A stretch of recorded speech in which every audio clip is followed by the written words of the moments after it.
I get those goosebumps every time. I just have to get the big fella off the bench. Could this be their last chance now? In it comes, Monster to the post! He scored! Harry Monster scored! I'm way too numb, yeah. It's way too numb, yeah. I get those goosebumps every time. I need the hind to throw that to the side, I get those goosebumps every time, yeah. When you're not around, when you throw that to the side, I get those goosebumps every time, yeah. 713 through the 281, yeah, I'm riding. Why they on me? Why they on me? I'm hiding. I'm slipping low key. I'm slipping low key and hiding. I get those goosebumps every time. I'm around, yeah. You ease my mind. You make everything feel fine. Worry about those guns. I'm way too numb, yeah. It's way too dumb, yeah. I get those goosebumps every time. I need the hind. Ladies and gentlemen, we are live. Get in! Get in! Yes! Get in! Come on! Brilliant. We're all expecting that, weren't we? Fantastic, mate. Fantastic. Evening, Rich Sutherland. Hope you enjoyed that, buddy. We did not see that coming either. Boys, how are you? Brandy, let's go to you first. How are you, Pete? Oh, lads, honestly, I've been waiting for that for a hell of a long time. Since last night, I was just like, we need to get on. We need to get on. We need to celebrate the hell out of this. Wow, boys. I'm absolutely buzzing. Absolutely buzzing. What a massive, massive result last night. Beyond anything I thought that we were going to get. Yeah, top of the world, mate. Top of the world. Top of the world. Chris, how was the Arsenal game for you? Well, the last 40 minutes were brilliant. I think by that point we were 2-0 up, and I did see Jacob Murphy, kind of score, albeit I think it was Alex Moreno. He'll be given the goal, but yeah, no, it was good, mate. Yeah, I went into I was in London. What day are we? Wednesday? Is it Thursday? No, it's Wednesday today, Wednesday, isn't it? Yeah, I've been in London Tuesday, Wednesday. So yesterday and today. Got back about 20 minutes ago, and yeah, it was good. So I did enjoy going to see the team and stuff like that. But obviously, I quickly realised I thought it was only the Newcastle game on TNT. So I goes in the pub and like, oh mate, can you stick the match on? And he just pointed at the screen and like there was nothing on, and I was like, yeah, the TNT, the Newcastle game, and like I don't think he could understand what I was saying, which not a lot of people do, to be fair.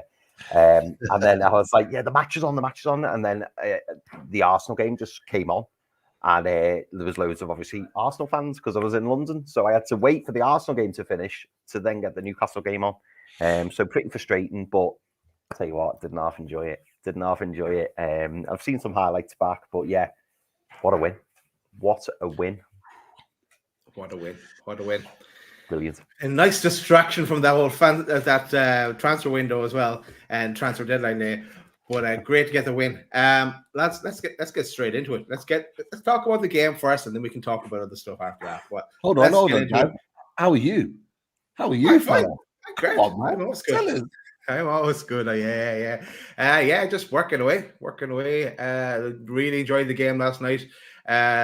Yeah, was not expecting that result. I think we were all hoping that we could get a draw, and thought that'd be the best result. But no, absolutely delighted. And look at the revenge tour now kicks off in full swing. So bring that on now as well.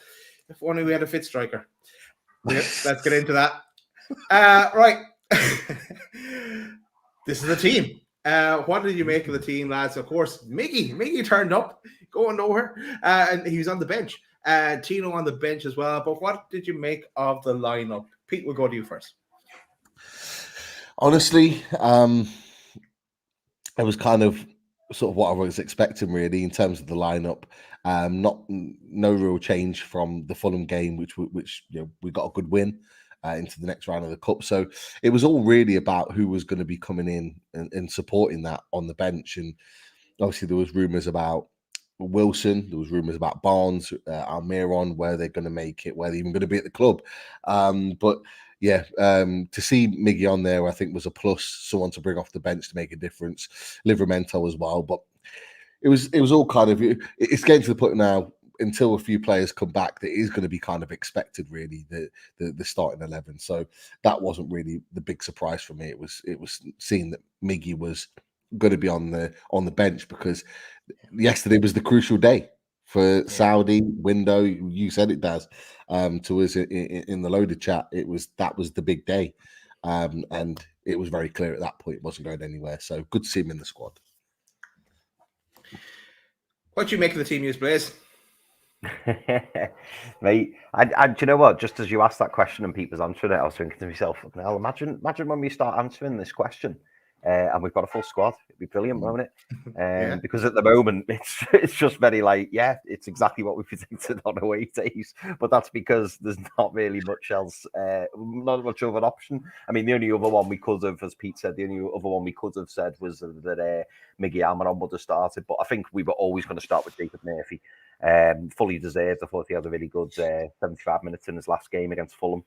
So the team was not a surprise to me, but the biggest surprise to me was to see Miggy Almiron on the bench, or was it a surprise? I don't know.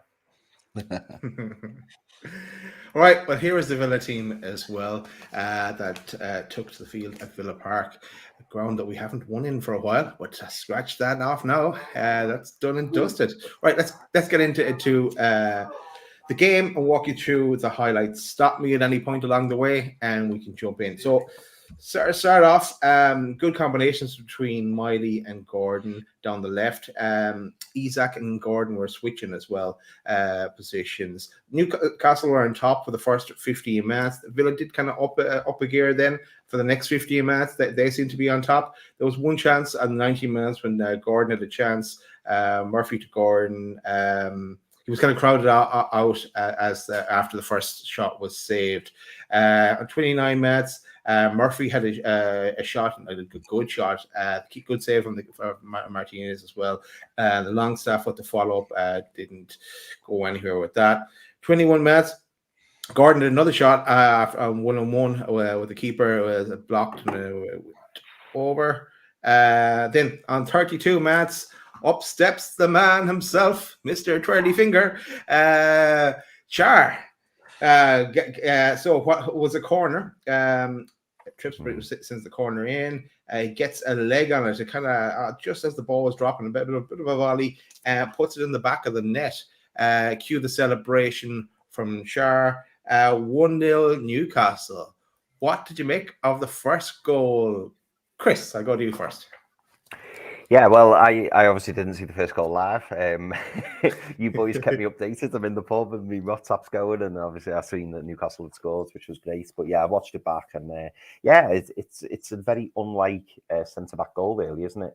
Shaw's in the box, ball comes in, fizzed in actually, and he gets in front of his man and just swipes at it. Really, really smart finish actually, and not one that you would expect, as I say, from a centre-back. But do you know what, Fabian Schär, he can't surprise me any more than what he's already done. Like I just wish he was 4 or 5 years younger, because I tell you what, he's some player.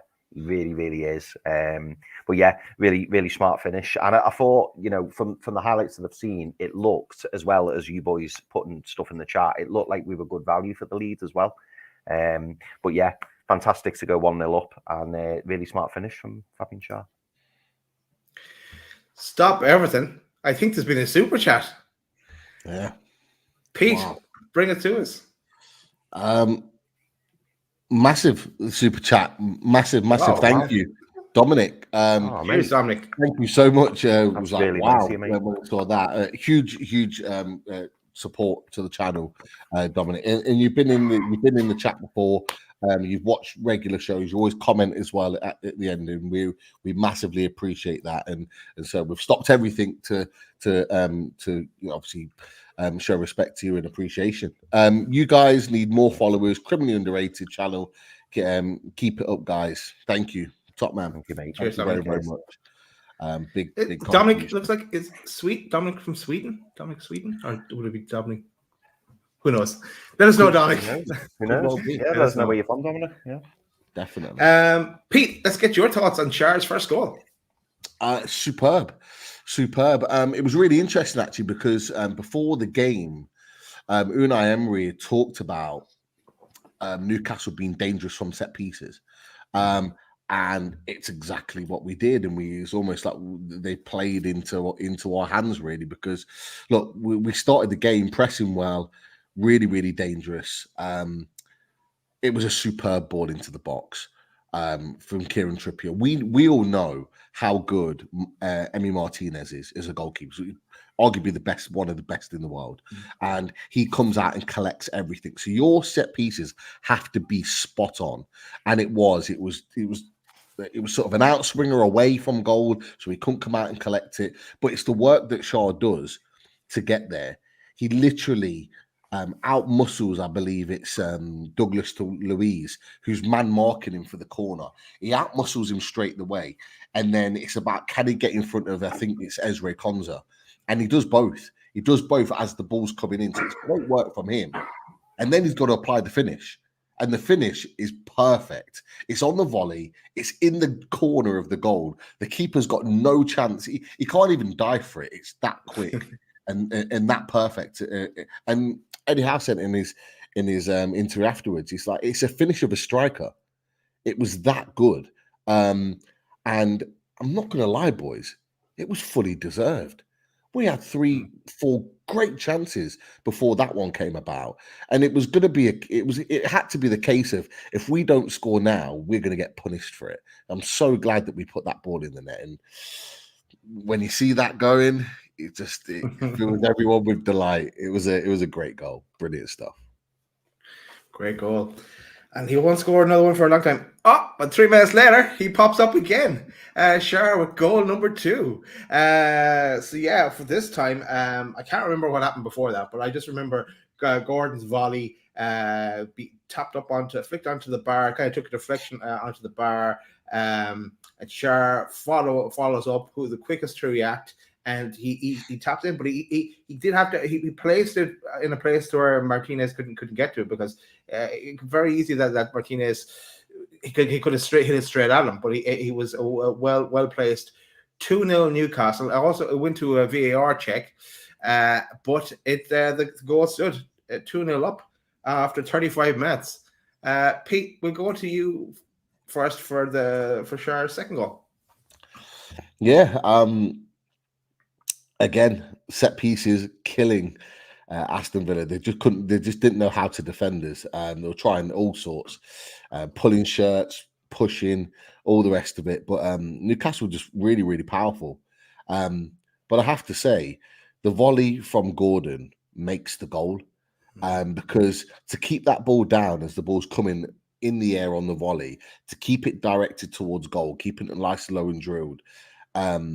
It creates the opportunity. Obviously, it gets the deflection from Longley up onto Martinez, and then the reaction to Shaw, the striker's instincts, shall we say, straight in there, bang. And I love the finish, because most people in that position try and lift the ball in the air. And if you see Emi Martinez, he actually lifts his body up off the ground, expecting him to do that, because most people do. Your natural instinct is just to kick it as high as you can into the air, but actually, a smart player will just pump it down into the ground, so it comes off the ground into the goal. And yeah, it is again great instincts, lovely finish. People in the commentary were saying, "Oh, it's going to be tight for offside." Hold on, Matty Cash is like on the goal line, on the floor, like it was never offside. He was nowhere ever going to be offside. And yeah, it was a fantastic goal. And like I said, at this point, I mean, I know you boys will be the same. I'm in dreamland. I'm in absolute dreamland. Put me on cloud 9 at that point, because it was more than I ever expected from this game. I know. A second one from the Swiss banker. I said banker, Chris. How was that one for you? Brilliant, mate. Yeah, just Fabian Schär doing bits again. Yeah, real. To coin the phrase again, real striker's instinct. Like he's not acting like a centre back. And Pete's spot on. When he said that You see Martinez like trying to get back up and make himself big, because that people in that situation do tend to try and get a bit of height on it, and cool, calm, collected Shah just pokes it down, and it was a really, really smart finish. But 2-0 then, 2-0 up, and fantastic. But this is Newcastle. Things don't, with all the good, some bad has to happen as well. And 7 minutes later, our only fit striker is down and out, I'm afraid. Isak injured, did something with his groin, signaling to the bench. I think Pete, you had said he had signaled a few times, but he needed to come off, and I suppose rightly so. He doesn't want to aggravate it anymore and make it even worse. But off comes Isak, and we're going to be talking about this topic a bit more. And on comes Mickey, who the day before we thought was on his way to Saudi, but now we're left with no fit first team striker. Thoughts, lads? Go on, Chris. Go on, mate. I don't know whether I should pass my thoughts, really. Think before you tweet now here, Chris. Evidently. But I obviously it's disappointing. It kind of highlights the problem that we've got, and that we are threadbare. We are really struggling at the moment for. We're just about putting an 11 out, and the bench is looking pretty depleted. And then when you lose your one and only striker, it's not great, really, is it? And as I mean, you boys and a lot of people in the chat will already know my feelings on the transfer window, but I think it's worrying. I'll be honest, I'm worried. Other people may not be worried. Maybe I'm sensationalising it. Maybe I'm trying to draw attention to myself. Who knows? I must be in a different world to some people, because, as I say, I'm followed Newcastle my whole life. Like to think I know a little bit about football to a degree. To me, the alarm bells are going off. And then obviously when you boys said it in the message, I was just like, you've got to be joking. You've got to be joking. Like the one player who, is arguably our most important player, you could say, because he's been the one scoring all the goals and doing the business, is then, seemingly out again. It's worrying. It's very, very worrying. And will the owners react? Will, Eddie and the owners, I'm not just putting it on the owners, will Eddie and the owners react and, try and bring in a stopgap? Who knows? One thing I never said on social media is, for me, I'm looking at, what Spurs have done, bringing in someone like Timo Werner. Timo Werner's not the answer long term, but Timo Werner's a body who Spurs can rely on from now till May. And I think Spurs, my mate who's a Spurs fan, he said after a game and a half, Spurs have already come out and said that Timo Werner won't be signing for them permanently. So he is literally being brought in as a stopgap.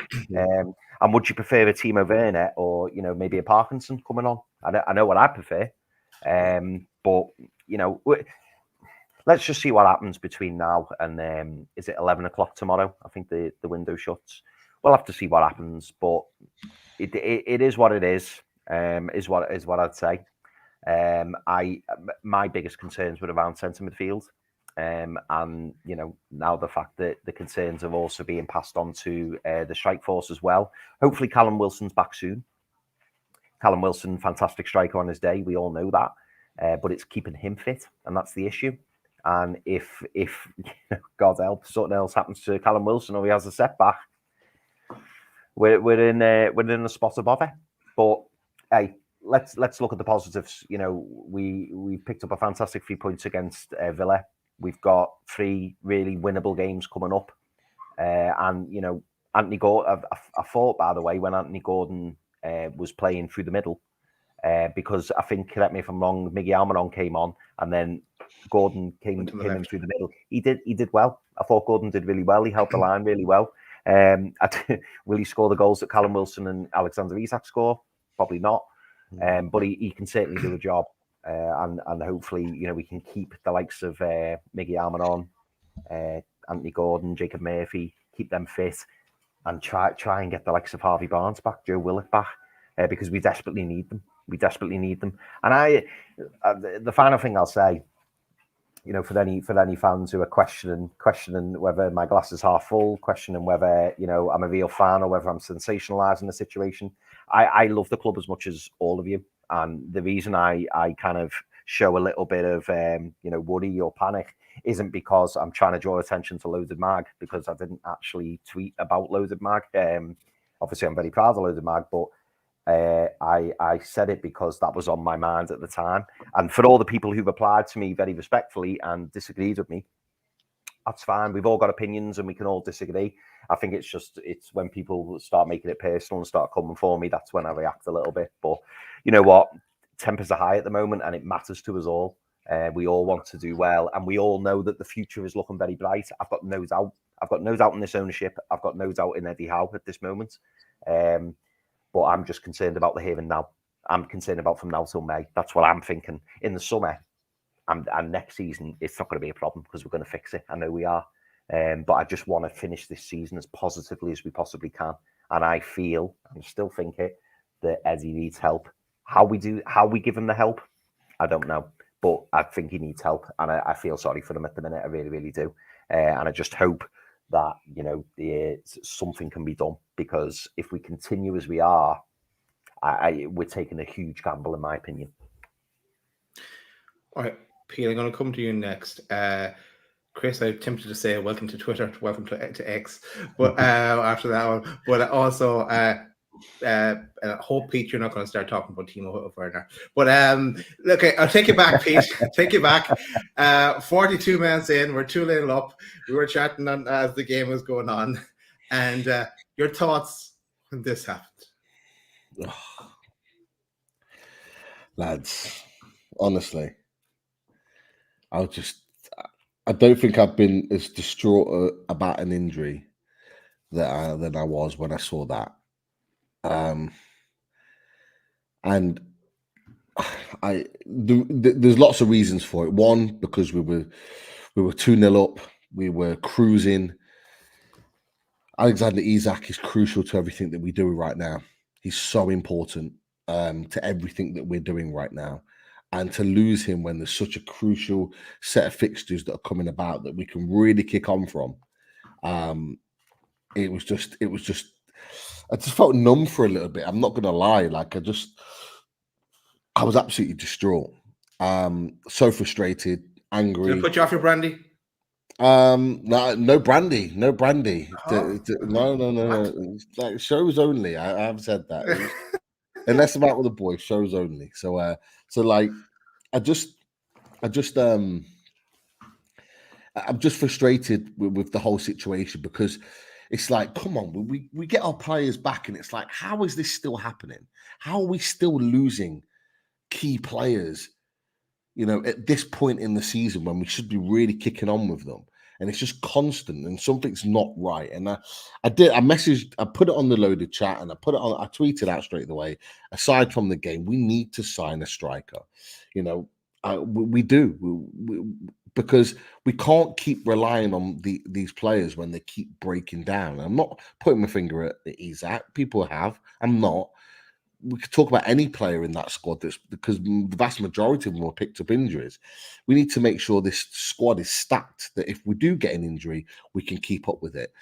And I was worried, boys, more than anything, that it was gonna affect our flow, because at that point, like, I could see us going and getting a third before half time. Like, we were in a really good position right there, and I didn't want that to lift Villa Park and let them feel like they were able to get back into the game, because they didn't deserve to be, because we were by far the better team. And you just think, like, those centre-backs, Ezra Konza and Longley, you just think they must be thinking to themselves, I got lucky here, like, night off, effectively, because they're not having to come up against Isak. Because let's face it, Isak was doing really well. He hadn't scored, but he was creating havoc in that centre-back pairing. So it was just really, really frustrating for me at that point in time. And just going back to it, like, I've watched the game back like 2 or 3 times now. Like, and I've watched that section from the first goal through to the second goal, through to Isak going off, and there's no clear, distinct moment in that period where you see him pull up. Like from what I've watched, there's only one little bit of a moment where he's in and around the centre circle. I think he cuts back inside onto his right to play a ball out wide. And he doesn't even pull up. He doesn't hold anything. He doesn't like grimace in any way. Like, so I'm just thinking to myself, like, where did that even happen? Where did that injury even come about? Because I've watched it back 3-4 times now. That section, I've watched the game back 2 or 3 times, but I watched that section 3 or 4 times back, and I've literally gone back through that sort of 5-minute spell, even before the first goal. And I've looked at every little movement that Isak's done, every little pass, and I can't see where he's picked up that injury. So, and he signaled twice. I think he'd signaled to the bench. I think because he moved out right, he moved out wide right, and I think he moved out there for a period of time because he was having a conversation with Jason Tindall. And so at that point, I think he's had the conversation, and then he moves back into the middle, and I think the ball breaks or the ball stops somewhere, and he kind of turns on the halfway line, and he looks, and he kind of points as if to say, shall I go to the ground? Shall I go to ground, like to go down? And they've said, no, carry on. And then the game's carried on. I think he's still running around, not sprinting, but he's still chasing. And he gets to the point where I think there's a foul on Bruno. And then it cuts back to him. And at that point, as soon as the foul's made, Jason Tindall looks at him and says, he does that. He says, go down, go down at that point. And so he goes down, he gets a treatment, he goes off. I'm just hoping that it's kind of a strain, like a little strain, and he doesn't want to take the risk. Because if that's something serious, I want to know where that happened, because like that really shouldn't be happening to a professional footballer, an elite level footballer. That type of injury shouldn't be reoccurring. And I'm not being funny. Like, Alexander Isak is only the top player that we know he is when he's 100% fit. Like, we had Alexander Isak in December, boys, and he was barely doing anything for those games. He wasn't pressing, wasn't chasing, wasn't doing anything on the board. He didn't look dangerous in front of goal. Why? Because he was playing injured. We don't need a 50, 60, 70% fit Alexander Isak. We need 100% fit Isak, where he's going to be doing what he did at Liverpool, what he did at Sunderland. You know, he needs to be tearing teams apart. And this is why I called for a third striker, because I'm not saying this striker is going to come in and play every game, nor should he, because when they're fit, Isak and Wilson should be the first and second choice. But we need a third option to come in if these injuries are happening. So we've still got 2 strikers to go. Because look, boys, by all accounts, Callum Wilson's going to be fit Saturday. He's going to be available Saturday. He just missed out for the Villa game. There's talk of him and Barnes going to be fit for Saturday. But do we really want to be throwing Callum Wilson in and expecting him to play 60, 70 minutes when he's just come back from a calf injury that's put him out for like the last 3-4 weeks? Like, that's the last thing we want. And so you get a third striker in, whoever that is, that's up for discussion. And then you've got that rotation still. You're able to ease Wilson back in. It takes the pressure off Isak having to rush himself back, and it allows us to kick on. And then when you've got them all fit, then you're stopped and you can really go for it at that point. And I'm just frustrated about it all because it's just continually happening. And yes, in a normal season, we might not want 3 strikers. But as everybody in the chat and you boys know, this has not been a normal season for Newcastle United. It hasn't been. So we cannot approach this as a normal season. As you said, Chris, as you've said the same when we talk privately, get a loan. Get a loan, no obligation, no nothing. Loan, if we have to pay half the wages, 75% of the wages, fine. Pay it. Just get a player in to see us out the season. Come in, do a job, work your arse off, and if you do really well, they might consider you for the summer. But if not, we'll go, you know what, thanks for your efforts, top stuff. You've heightened your profile. You've got us to where we needed to get to. You've supported the team. Go off and go do your business elsewhere. That's what some of the best teams do. You talked about Timo Werner. He's not helping Tottenham out right now because they're losing 1-0 to Brentford. But like you get a player like that in to come and do a job for that period of time, and then you move them on. All the best teams have done it. You go back, I think back to someone like Henrik Larsson was at Man United on loan for 6 months, and they just got him in. They had no intentions of keeping him, but he came in, scored a few goals, and got off.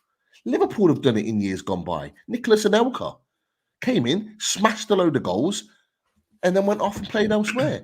You could go through Man City. They've done it in their rise. Tottenham have done it. They're doing it right now. Chelsea have done it so many times. The best teams do it. So why should we be any different? We've got 24 hours. Yeah, that's it, Pete. Like this problem didn't exist until the 42nd minute in the game yesterday, because it was like Isak was fit and healthy and Wilson was on his way back. So we had those two strikers. You would imagine then it was the midfield that what we were talking about needing this. So it's a new problem that was thrown at them. And but we know that they've come out and said no change. That it doesn't look like we're going to bring anyone in. And we'll talk about that after we go through the finish off the game and talk about that in a bit more detail. But anyway, that brought us to halftime. I agree with everything you're saying, by the way, Pete, as well. I think we all are. I'm sorry I rambled on, but I'm just so frustrated about the whole situation with that. I'm to be honest, Pete, it's nice the way you say it as well, because obviously you're coming from, I'm not saying from the same angle as me, but you're coming from a similar angle. And it's nice to hear, because I must admit at times yesterday I thought I'm over the last 48 hours. I'm thinking, am I Van the Bend? Like, am I the only one who thinks this? So it's nice to hear you say it as well, because I'm just thinking it's, people say, oh, the summer and the owners and look how far we come and all stuff like that, and that's brilliant. And in the summer, I look back on this and go, bloody hell, that was a bad period, wasn't it? And it'll be forgotten. But I'm just looking at between now and May. I want us to finish as high up the table as we can. And we've had you're absolutely spot on, Pete, when you said it's been a weird season. This isn't a normal season, the amount of injuries that we've had. But try and react and do something about it. Just do something to try and see us through. I mean, let's be honest, if we did get someone in on loan, they're probably, given the slim pickings that are out there, they're probably not a player that we'd want to keep in any case. But if they come in and do a job, I think I said this to you boys, if you offered me a Timo Werner or a 17-year-old who's never played a first-team game of football, it's a no-brainer for me. And this is what I'm struggling with. And people have come back and said, "Oh, we can't do it. We haven't got the money. What about the FFP?" And my frustration was just my last point. Sorry, I don't mean to go on. My last point was my frustration is, this transfer window didn't open on the 1st of January, and everyone went, "Oh fuck now! Oh, was it a transfer window? Oh, I didn't realise." Like, we've had these injuries since October. So for me, I would have been looking at it. And again, people may see it as me criticising the owners, but, everyone's open to critique and everyone can have an opinion on stuff. In my job, I do things wrong and people will critique me. I see other people doing things wrong, I'll critique them. It's just, human nature. And for me, in October or November, I'd have been, if I was the owners or if I was the coaching staff, Eddie Howe, whatever, I'd have been looking at this and going, do you know what, boys, this could be a problem. So in January, if we've got no money, maybe we need to start looking at moving someone else. Maybe we need to see if we can, and I'm not saying that they haven't done that. Maybe they have. But all I'm seeing now is that it feels like we're being very reactive. And it's like, but we've known about this for a long, long time. And that's where the frustration comes from. That's where the, not the anger, but that's where the disappointment's coming from, because I'm thinking we've known about this for a while. We haven't got these injuries in the last week. These injuries have been going on and on and on. We lost Dan Burn for a period. We lost Matty Target for a period. The list is endless. I could probably spend the next 10 minutes talking about all the injuries. But knowing that this is a unique season and knowing that we were in this position when the window opens, I expected to see more. I expected to see more outcomes. I expected to see more options. And like I say, it feels like we've just gone, oh, let's try and get Calvin Phillips. So $7.5 million. Nah, I can't afford it. Never mind. Next. And it's like, well, we've known about that for a while now. So this is why I'm kind of questioning it and I'm a bit disappointed. In the summer, it'll be long forgotten and will be, FFP hopefully won't be as such an issue. Players will leave and everything will be rosy. I'm aware of that, and I know that. But I just want us to do as well as we possibly can this season. I just want us to have a good season. It's okay to question it, Chris, as well. Look at because we've got. It's not like the old days in Rashleigh. You've got one person doing half doing the job. We've got people doing specific jobs now. So like, and I'm sure they have looked at all different alternatives and decided yes, no, or a number of different things, and try different things, and maybe the tactic as well with the CEO coming out and giving his spiel as well to try and attract more bids in maybe for certain players as well. But look at, we are where we are with just over 4 hours to go. Again, we'll ask that question at the end. But let's go back to the game. That took us to halftime. We're 2-0 up at Villa Park. Nice one. Straight into the second half then. Gordon to Miggy on the left-hand side, an unusual place to see Miggy, even more unusual to see Miggy cross the ball, and he supplies a lovely cross with his left foot into Murphy, and Murphy obliged by putting the ball, tapping the ball in, but it did come off the defender. The defender did clatter into the post then, actually. But sorry for him there. But 3-0 Newcastle. Murphy bagging a goal there. What's thoughts, Chris, on Murphy's goal? Or whoever. The one goal I saw live. Firstly, I'll say fantastic ball in for Miggy. Really, really fantastic run. Miggy done really well with that. He really drove at the right back, which was nice to see. We don't always see that from Miggy. And in his unfamiliar left wing position, so that was really good. Fantastic cross, and Jacob Murphy gambled, and it paid off for him. But it capped off a really good performance from Jacob Murphy for me, and we fully deserved it. And do you know what? At 2-0, you're always a little bit like unsure. It's never quite sealed. But as soon as that goal went in, I thought, here we go. I mean, I know we're going to touch on what happened after that, but yeah, at that point, I thought, 3 points in the bag, brilliant. Pete, I'm going to go to you for Murphy's goal, but I know about 5 minutes after that, I remember saying to you, I'm still nervous here. We're 3-0 up, but I'm still nervous. But your thoughts on Murphy's goal? It was a brilliant, well-worked piece of play, and I want to give a shout out to Daryl and Erica. Because they were at the game last night and they dropped a picture on the Geordies Down South chat. I've got a feeling they were in the danger zone. I think they might have been in the Villa end, and I want them to confirm because I didn't have a chance to put on the chat earlier on today. But I think they might have been in the danger zone, and if they were, fair play to them for doing that, because it did kind of pass my mind at one point whether to do that, but I thought I can't because I'll end up getting chucked out. But I know what I'm like. I can't hold back. I'll just be like going mental and then end up holding me out somewhere. But look, it was a really brilliant piece of play. I think what I loved about it is that we're 2-0 up. It's in the second half. Villa are meant to be coming and attacking us, but the way in which we win the ball back, we had two men, I think it might have been Miley and Miggy, that were pressing high up on Newcastle's left-hand side. So Villa had the ball. I don't know who we pressed, but we had two men around him, harrying and pressing the ball, nicks the ball. Miggy's then off. He's then off down the side. I think he gives it to Gordon and then makes the run ahead of him, which then Gordon plays the ball. Gordon's ball was to perfection. Played at the right time, right pace. Everything was perfect about it. And as Chris said, that ball is everything we want in a winger. Everything you want in a winger when you're a striker or you're a forward player, when you're looking at making a run into the box, that's the type of ball you want to get on the end of. And it was perfect. It was away from the defenders. It was in a position where the goalkeeper was at full stretch, couldn't get to it. And Murphy's there to look. I don't know about you boys. I want to get your opinion on this because I think it's really, really harsh that they put this down as an own goal, because actually, the ball is going on target. It's going in.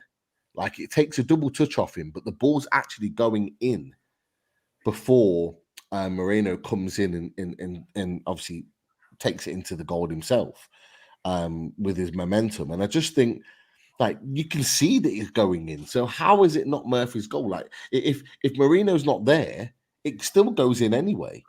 And that's a goal. And I think he deserves it, because I thought he was superb yesterday. I thought he was absolutely brilliant all game. And it was a really well-worked piece of football. And it just typified what this Newcastle United is all about. When we're on the top of our game, there is no team in the Premier League that we fear, and we can go to any ground in this country, and we can go at teams and play well. And who would have thought? Who would have thought that we'd have gone to Villa Park with Gordon as our main striker, Miggy as our left winger, and Murphy as our right winger, and do that to a team that hadn't lost a game at home since February 2023. That was the thing, that was the realization when I sat back after the game and looked at that and went, we've just like destroyed them and scored a third goal with Gordon as a striker, Miggy left wing, Murphy right wing. Like, madness. No Joe Linton, Dubravka goal, 17-year-old in the middle of the park as well. If that was a Steve Bruce team, would have been kicking off. If that was a Steve Bruce front line, would have been kicking off. But look, these boys were superb, and it was a great goal. Really, really brilliant stuff. Yeah, we're not taking the goal away from Murphy. We're giving it to Murphy here and Loaded. Yeah. You can thank us later, Jacob. Right, actually, should remind people as well, smash that like button as well. We want to get at least 200 likes for this show. As we've cleared all the Newcastle goals now, we'll go on to the rest. Carry on then. Villa trying to get back into it then. Dubravka was called upon a few times. On to the 70th minute where Villa get their goal. Watkins gets his goal. I think it was Bailey who did burn for pace down our left, and put a ball in, and 3-1. Any thoughts on that goal?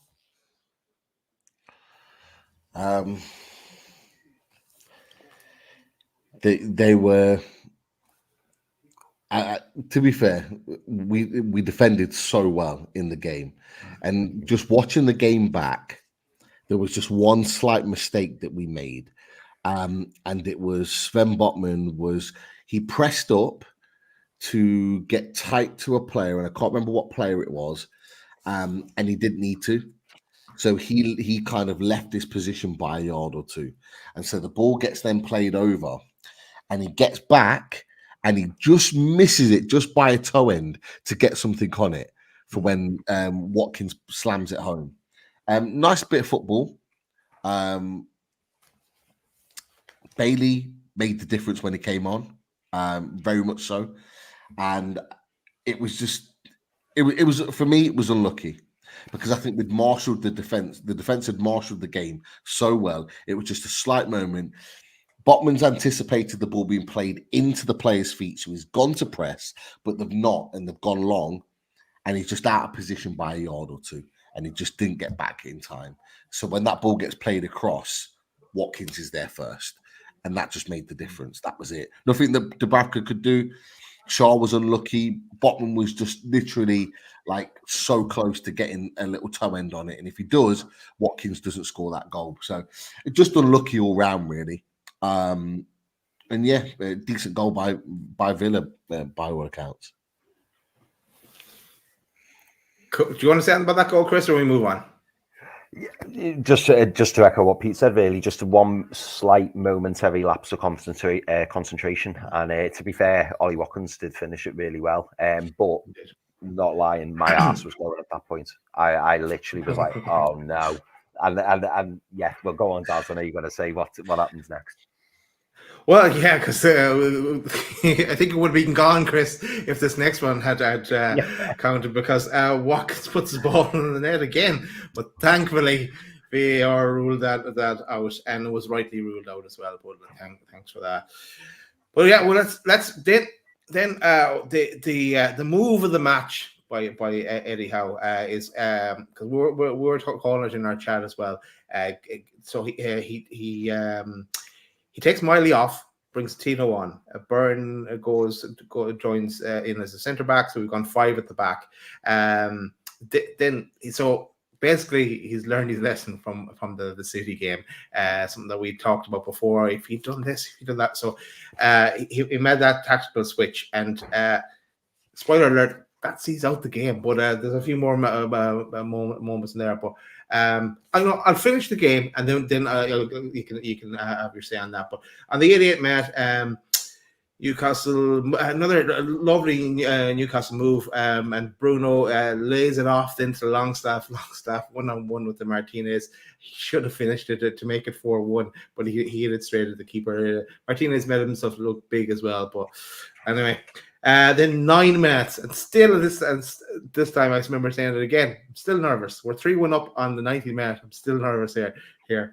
But Kraft comes on for Gordon on the 94th minute. But really, it was, if it ended 1-3 even, but the move, the tactical switch by Eddie did kill off the match, which was great for us. See it out.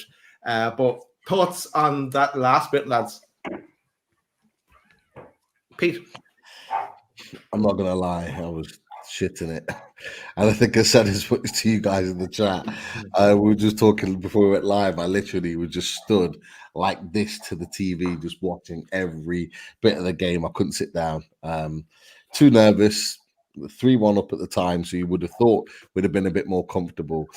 I think you put in the chat, Daz, you were like, I think we should bring on Hall at this point. And I was like, no, 5 minutes. 5 minutes. Yeah. He's like, so we're a little bit more secure then. And I remember saying, like, I think I messaged on there and I've said sort of about bringing on Hall at 90 minutes. And then they put up 9 minutes of injury time. And in my mind, I didn't put it in the chat. In my mind, I was saying, no, don't bring him on now. Can we get another 5 more minutes out of Murphy? Can you keep going for 5 more minutes? But it was nervous times, and it was nervous times purely because we've conceded a lot of late goals. And that's what I was worried about more than anything, is that we've kind of shot ourselves in the foot by conceding late goals. And I have to say, and look, boys, I'm sure you're going to talk about it as well, but you mentioned it, Daz, with regards to bringing on Livramento, going 5 at the back. And I think I responded to that and said, "Is Howe going to learn his lesson?" Yeah, he did. And literally, we kind of just put straight after that. Yeah, he's made the correct decision, because straight after we said that, about 30 seconds later, Livramento comes on, and I think that killed the game. It really did. And I have to say, hats off to Eddie. I was about to call him Eddie Murphy then. Eddie Howe. Hats off to Eddie Howe for learning his lesson there, where he didn't do it against Man City and should have. He did it now away at Villa Park, and it made sure that we got the points. It's so important. So we need to make sure that we're doing that again in the future. I want to see more of that. But for me, it was a nervous time still. It was, could we still defend strong and stop them from attacking? I don't know if you noticed this, boys. Villa ran out of ideas. They ran out of ideas very, very quickly. And their only play for the last 15 minutes of that game was get the ball and ping it out to their right to Leon Bailey and see what he can do. And it just reminded me of Steve Bruce tactics. And I'm not saying that lightly. And obviously, Unai Emery is a good manager, a very, very good tactical manager. But they ran out of ideas, and they just relied on Leon Bailey to just get the ball and try and run. And he was getting success against Byrne. He barely got any success against Tino Livramento. He matched him for pace. He was winning balls in the air. He was tackling. He was pushing him out, so he was having to go back onto his left foot rather than his right. And I thought he defended him really well in difficult circumstances. And once we stopped Leon Bailey playing, Villa had nothing. Villa had nothing to do. They couldn't get themselves back into the game. It was very much hit and hope after that. And yeah, absolutely superb. And I'm still nervous because you just think, is there going to be a deflection? Is there going to be something that's going to get them a goal to get back in the game? But they didn't, and could have nicked it at the end. Could have and probably should have nicked a fourth, maybe. But yeah, that was just me. That was me on that. I'm going to move next towards wrapping up the game. I suppose key things after the game as well. Bruno getting his little treats, the Kinder chocolate. That was class. Whoever thought to bring that was absolute genius, by the way, because it was well documented, wasn't it? That Bruno loves those little Kinder Buenos. So whoever did it, fair play to you. That was a really smart move. I wasn't sure if it was a Villa fan, lads. I wasn't sure if it was Villa fan because it was. I don't know, but I'm assuming not because it was right near the tunnel, and obviously that's where the home fans are. So I was thinking like. Of like away fans just managed to get tickets there and all the rest of it. I didn't know. I'd be interested to find out like how they managed to get tickets there as Newcastle fans to be able to get to that section. But it was almost like a trade-off, wasn't it? It was the shirt for the Kinder Bueno. So yeah, not a bad trade-off. We can't be making it a regular thing though, because we don't want Bruno rolling around the pitch. So too heavy on the Kinder Buenos. But he did well as well to manage himself. Like John McGinn was doing the bull McGinn, as I was calling him. But Bruno didn't rise to it, so he didn't pick up that yellow card. So he's going to be available at least for the Luton game, barring any more injuries. Right. Here's the team. The celebration photo. I love these. I haven't looked at it properly, but everyone's in there. Even Isak is in there as well under Karius, who was engaged as well. Got engaged as well. I saw on Twitter or somewhere today as well. But yeah, that is it. Our 3-1 victory over Villa put us 7th in the table as things stand, or as things stood earlier anyway, unless things have changed. Just going to double check that. Yeah, we're still 7th. But overall, delighted with that. Delighted. Pete, maybe we'll go to you next, because I think you wanted to give an update on Isak's situation. We'd seen something on Twitter. Yeah, just not long before we came on, actually, Luke Edwards has put out a tweet. Some have already seen it. Early indications is that Alexander Isak will be out for around 2 to 4 weeks with his groin injury, but it's still too early to say for sure. And we've had bad news before, after scans, etc. this season. So doesn't really paint a positive picture on the Alexander Isak situation. I mean, 2 weeks, you're looking at potentially back for Forest, more likely back for Bournemouth, but that's minimum. 4 weeks, you're looking at see you in March, which is just crazy. We've got big matches. We've got, you've got Luton, Forest, Bournemouth. You've got an FA Cup tie with Blackburn, where you want to be getting potentially one game away from Wembley by beating Blackburn. You've got Arsenal away, all within that month. They're massive games. Like, I don't know. I know.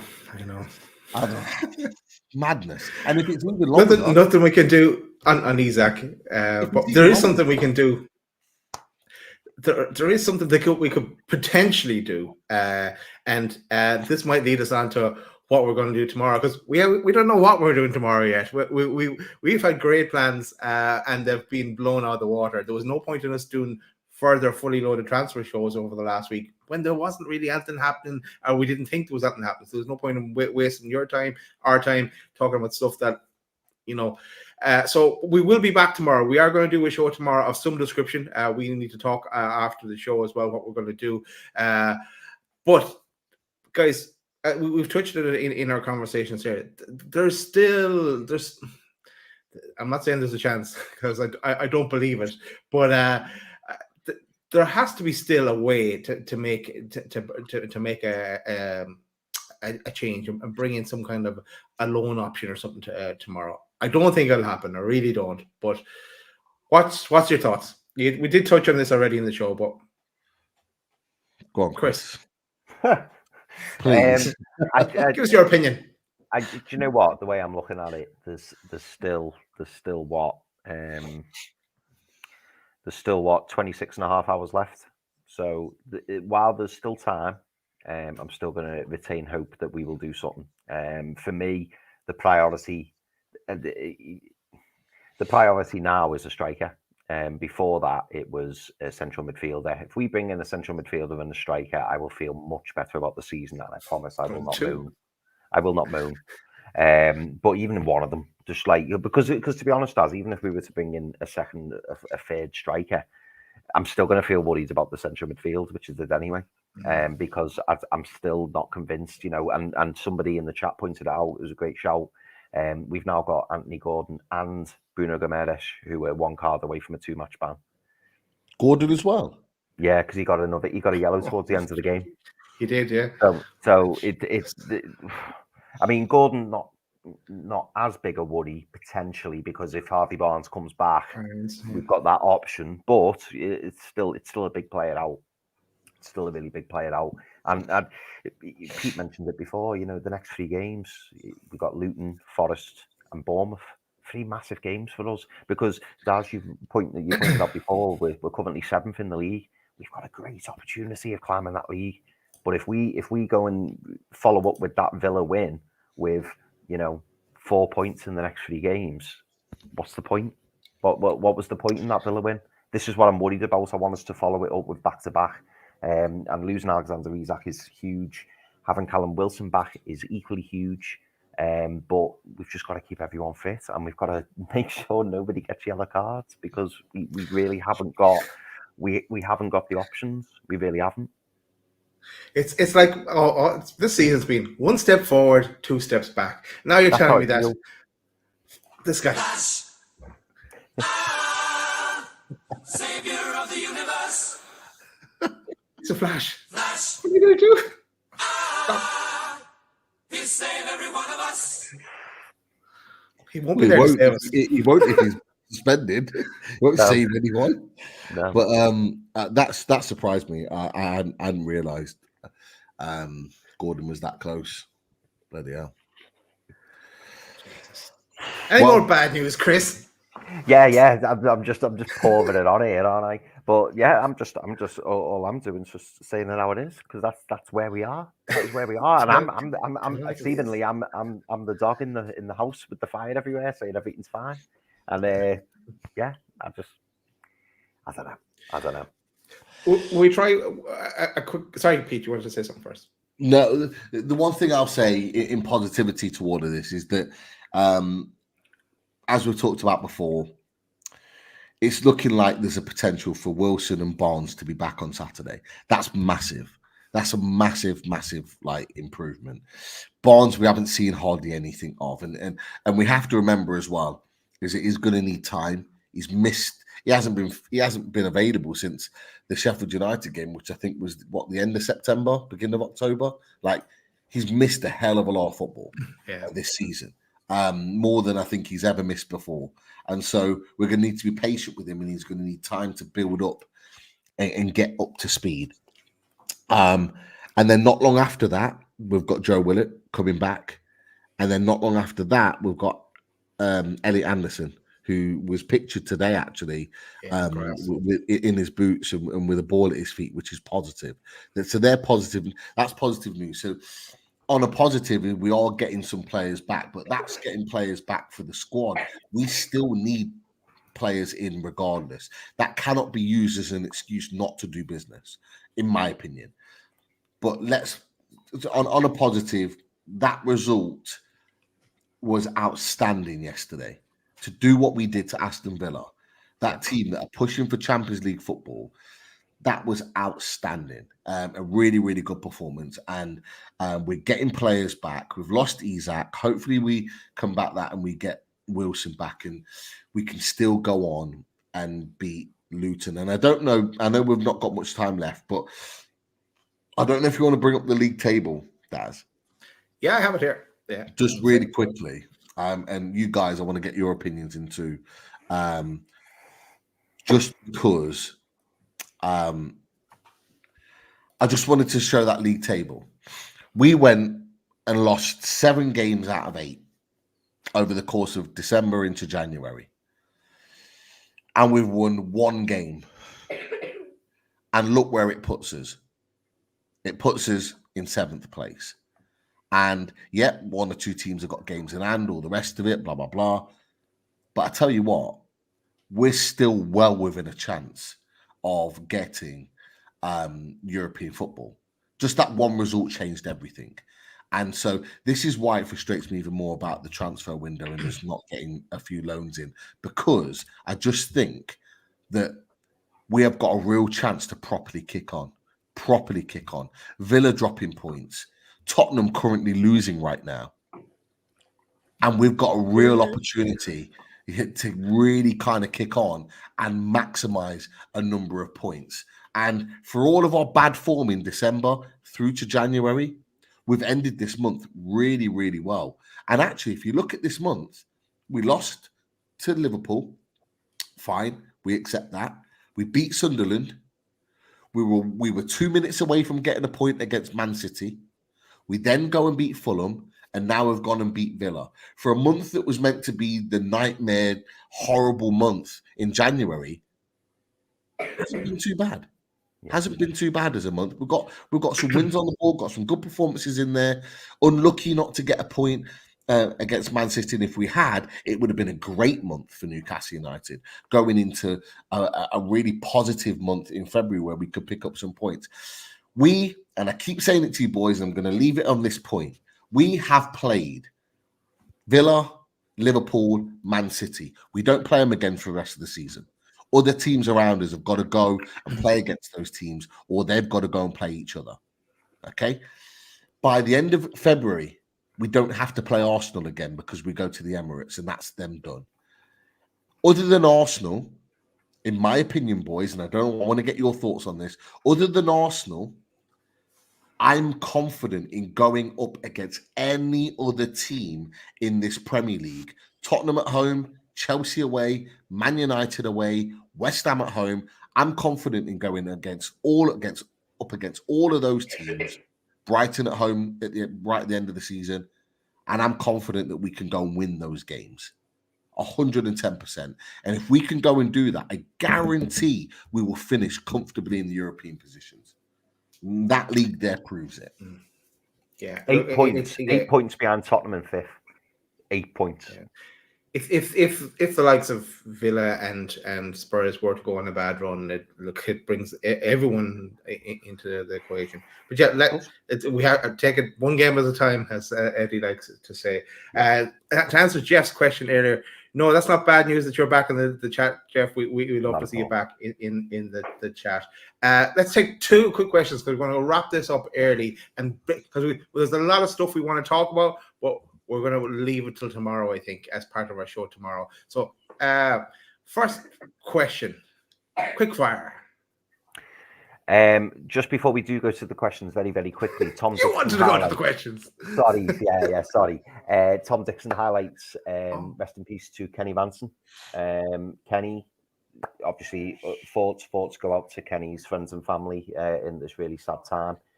Kenny used to come on the show. Really nice guy. I think I engaged a couple of times with Kenny on X. So yeah, really, really sad. So yeah, obviously just want to pass on our respects from Loaded Mag, and wish Kenny's friends and family, obviously, all of our thoughts and best wishes. Right, 2 questions from the chat. Let me see. Just a big shout out, by the way, to Dave Bullman, member for 5 months. He says, "Love the show, lads. Hard to believe no one in." Oh, Dave. No. Don't get me started, mate. Don't get me started. Tomorrow. Right. We get to start it. Tomorrow, yeah. Right. Let me see. Oh, this is a good one from Tom Dixon. He says, how is Dubravka's injury? Have we had any news on Dubravka's injury? Because he didn't. I definitely thought he was going off last night, and then he stayed on. When he went down the second time, yeah, I was kind of a bit worried then, because I remember saying to Pete as well, and yourself, Chris, in the chat, that God, and a keeper for the lowness. That's a midfielder, striker, and a keeper we need by next. When it was then 48 hours, but now 24 hours or 25, 6. I wasn't worried the second time we went down. I was the first because it looked bad. It looked like he got a dead leg, because I think it was a mixture of Shaw and Watkins that came in and hammered him. And you know what? It showed bravery because he put his body on the line in that moment because Watkins was in on goal. The second time, I just thought it was time wasted. Which we saw the shithouse Mags come back. We saw that yesterday, which was in the second half, which was great to see. But yeah, I wasn't worried about Dubs. I'm going to apologise to Dubs. I still think we need another goalkeeper, but I'm going to apologise that because I've been really impressed with him recently. I think he's been very, very good, very good. He has. Yeah. I'm just going to read out a couple of quick comments here. Jez Headley. Great to see you in the chat, mate. He says, hi, guys. Sorry I haven't been on lately, but I've been watching as always. Keep up the good work. Appreciate that, Jeff. Thank you very much, mate. Really, really good point, actually. And we did speak about this very briefly, Peter, on away days. John Elliott says, question, what did you guys think of Marley's overlapping runs beyond Gordon? He is getting better with every game. Barry Simpson says, another midfield duo got schooled by 17-year-olds. That lad is going to save us lots of money. And the question, I suppose, actually, it's not a question, but David Cook says, Marley developed a good link with Gordon on the left, Sean much more at home on the right. Now, we spoke about this, Pete. Is that the way forward? Have Sean Longstaff on the right and Marley on the left? The one thing I'll say, Chris, I agree with that. And the one thing the reason I say that is because Miley proved last night that he's very comfortable with crossing on his left foot. So the amount of times he made that overlapping run or the underlapping run, because sometimes it was on the inside that he made the run. So Gordon was out on the wing, he'd make the run inside, and Gordon would just play him through. He'd run down that line, and he wouldn't be afraid to whip that ball in on his left foot. And it just means that a striker like Isak or whoever can make that run, knowing that the ball's going to come into the box. So if he's comfortable doing that, then yeah, I'm happy with him playing on that left-hand side. He's gonna have to develop and learn that because it's not his side. It can be his side. We know that Willett can play there, so it can be an alternative side for him, 100%. But equally, you saw a much better performance from Sean Longstaff. I thought that was one of his better games he's had recently because he was on the right-hand side too. Yeah. Daz, I've got two very quick questions for you. The first one is Michael Pomar says, what did you guys make of Diaby yesterday? Thought he was very poor. Did we really miss out? Not in that performance. And I know there was a conversation as well somewhere on Twitter about we looked in while we're getting Gordon over Diaby. But yeah, at the start of the season, he started where he should have taken a shot, but he crossed it at one stage early in that first half. But yeah, no, I didn't do much at all yesterday. So Villa fans asking questions, boys. 50 million. Yeah, Rich on his channel asking questions of Moussa Diaby. Lots of Villa fans are starting to now. He's gone a huge run now without really playing well. Not saying he's not a bad player, but maybe it just wasn't the right team for him, eh? Maybe. You sounded like True Geordie there, Pete, where you said that. we learn from the best, don't we, boys? Yeah, absolutely. And then the last question from Michael Pomar. You like this one, Daz? Who did those cartoons? How come you've all lost 20 years and in Chris and Pete's case gained a ton of hair follicles? Don't know about Pete, but maybe me. I'm a bit grey, but I've not done my hair, but I've got hair. I'm all right. I think Michael's probably aiming that at me, to be fair. But yeah, I did say that picture's probably rewound maybe about 12 years ago. But I took it, Michael. You know what I mean? I was quite happy with that, and it was Daz who put it together. Before anyone accuses it of being me, it wasn't me. No, just something different. Keep everyone entertained. Brandy Blazing Shocks. The lads had a nickname, so I needed it. I said I'd give myself a nickname. The one I've had since I was in school. So why not? Any more questions, Chris? Last thing I want to say from John Elliott. I think John Elliott's got all the answers to our striker problems. John Elliott's saying, right, front three against Luton, Gordon, Shard, and Murphy. I think that's a really good suggestion from John. That would work. And Eddie Howe said the same as well. Yeah. And then the final thing I want to say is Tottenham have just gone 2-1 up, by the way. Oh, what? They were losing one. Yeah, they've just scored 2 in about 4 Chris. Sorry. More bad news. Could you not end on some positive news? Pete, give us some positive news to end the show. We can't end the show on negative news. Liverpool are beating Chelsea 1-0. So that's okay. Yeah, that's positive. We need that as well. Keeps Chelsea down there. And remember, let's not forget, we had our resident Chelsea fan who joined us for away days come onto the chat not long ago and say, mind the gap. So we can just say to them, mind the gap. Mind the gap. Mind the gap. So I'll be waiting for that. By the way, one final thing. Who got the assist for Tottenham? Madison. Timo Werner. Oh, right. What's it? Mic drop. Yeah. Boom. And on that note, all right, before Chris gives us any more bad news, we've got to end the show. We are going to be back tomorrow. We've got to go and talk about what we're going to make up tomorrow. What we're going to talk about tomorrow. We've plenty of stuff to talk about. Let's hope that it's not Chris giving out tomorrow. That's all I hope for. But yeah, thanks for everyone for joining us. Hit that like button on your way out. Get your friends and family to come and subscribe to Loaded as well. Come join the party. And we'll see you later. Thanks, everyone. How'd you like that? How you like